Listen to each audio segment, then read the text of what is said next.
পরিবর্তনটাই জীবনের নিয়ম। অনেক কিছুই পরিবর্তন হয়। সময়ের পরিবর্তন, ইচ্ছের পরিবর্তন, মনের পরিবর্তন, রুচির পরিবর্তন, পরিবর্তন হয়েই থাকে। আর এটাই জীবনের চরম সত্যি বা নিয়মও বলতে পারো। তাহলে চলো শুরু করি আজকের ব্লগটা। প্রথমে দেখাই তোমাদের আজকে আমি কি রান্নাবান্না করব। করব ফরাসি, তার সাথে ছোটো আলু, দুটো ডিম সেদ্ধ করব, আর এদিকে পাঁচমিশালি একটা সবজি, যেটা ভাজাবটি করব। সময়ের সাথে আজকালকে আর অন্য ধরনের খাবার খেতে ইচ্ছে করে না, শুধু মনে হয় সবজিই খাই। সবজিগুলো যেমন মুখের স্বাদটা ছাড়তেই চাইছে না। বেগুনের স্বাদ, ফুলকপির স্বাদ, তার সাথে শিম, মূলো, যাই দেখছি মনে হচ্ছে সবজি খাই।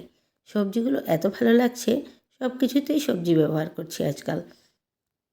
সত্যি সিজনের সাথে বা সময়ের সাথে যদি আমরা নিজেকে না বদলাই, পরিবর্তন না করি, তাহলে অনেকটাই পিছিয়ে পড়ে যাব। আর এদিকে পেঁয়াজ রসুন একটু কেটে নিয়েছি। হালকা পাতলা তরকারি তো আর এখন আর মুখে রুচি উঠছে না, তাই একটু ভারী বা শুকনো শুকনো করে সবজি টবজি দিয়েই তরকারিগুলোই খেতে ভালো লাগে। সাদা জিরে ফোড়ন দিয়ে দিলাম, সর্ষের তেল দিলাম, এদিকে পেঁয়াজ রসুনটা ভাজা ভাজা করে নিচ্ছি। আর আলু আর ফরাসি বিচিটা আমি প্রেসার কুকারে দুটো হুইসেল দিয়ে নিলাম। আর এবার পেঁয়াজ রসুনটা ভাজা ভাজা করার পর আর আলুটা ছুলে নিয়ে হাত দিয়ে একটু ম্যাশ করে দিলাম। বেশি একদম মানে নরম করলাম না, ওই হাত দিয়ে একটু ভেঙে দিলাম। আর পেঁয়াজ রসুনের সাথে আর এখন আমি জিরে, ধনে, আর হলুদ গুঁড়ো আর শুকনো লঙ্কার গুঁড়োর সাথে মশলার সাথে ভাজা ভাজা করে নিলাম। ফরাসি বিচিটাও আমি আগেই মশলার সাথেও কষিয়ে নিয়েছি। আর এখন দিয়ে দিলাম ঝোল। আর এটাতে শুধু দেবো গরম মশলা গুঁড়ো আর একটু ধনেপাতা। এবার দিয়ে ওটাকে, আর তার সাথে একটু টমেটো কেচাপ দিয়ে দেবো, কারণ আমি টমেটো দিইনি। আস্ত টমেটোও দেওয়া যায়, যদি আস্ত টমেটো দিয়ে দিলে আর কেচাপের প্রয়োজন নেই।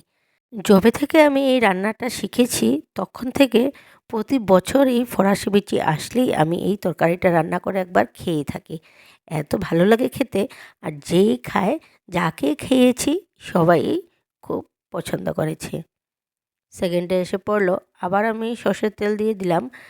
আর এটাতে দিয়ে দেবো কালো জিরে ফোড়ন।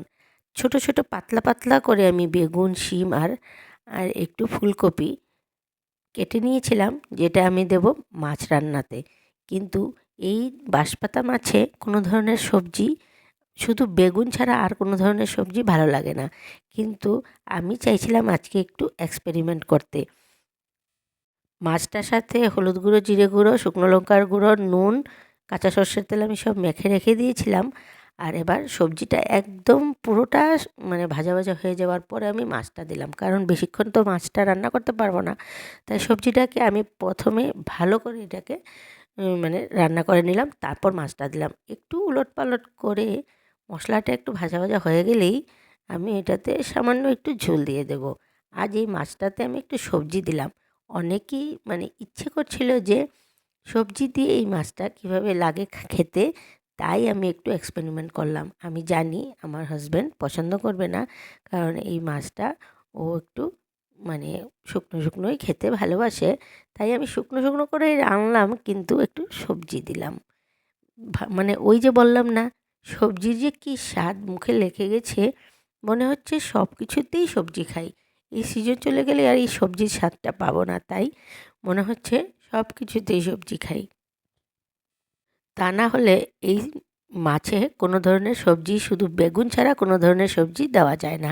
কিন্তু আমি ভাবলাম যে না, এই মাছটাকেও ছাড়া যাবে না, যেহেতু সবজিগুলো এত টেস্টি।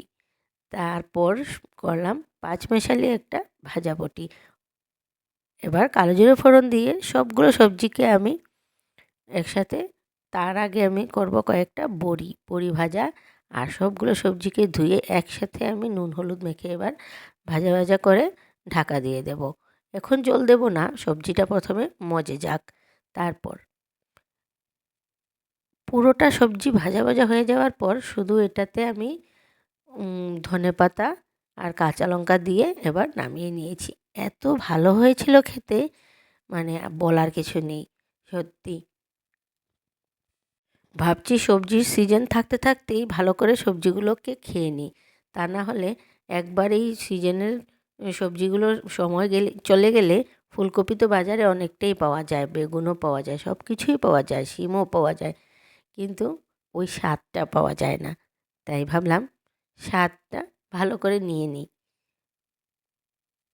আর দেখবে গরমের দিনে এত কিছু খেতেও ভালো লাগে না, গরমের যন্ত্রণায় মনে হয় কোনো মতে খাওয়াটা সেরে নিই, কিন্তু শীতের দিনে মানে রয়ে শয়ে খেতেও খুবই ভালো লাগে।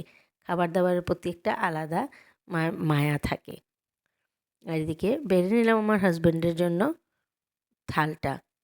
পরে ভাবলাম গত গতদিন যে আমি থালটা বেড়েছি আমার হাজব্যান্ডের জন্য, আমার ছোটো মেয়ে মনটা খুব খারাপ হয়েছে যে মা পাপার জন্য বাড়লে আমাদের জন্য বাড়লে না।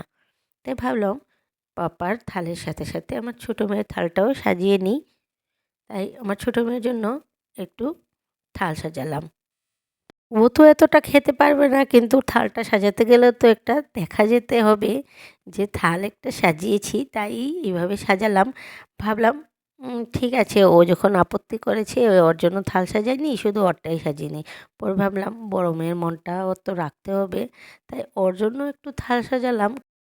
আর কি, আমারটা আমারটা আর বাদই দাও, এত কিছু করার পর আর নিজের জন্য কিছু করতে ইচ্ছে হয় না। তাহলে আজকের মতন আর এইটুকুই। তোমরা সবাই সুস্থ থাকবে, ভালো থাকবে, টাটা বাই বাই, দেখা হচ্ছে নেক্সট ব্লগে।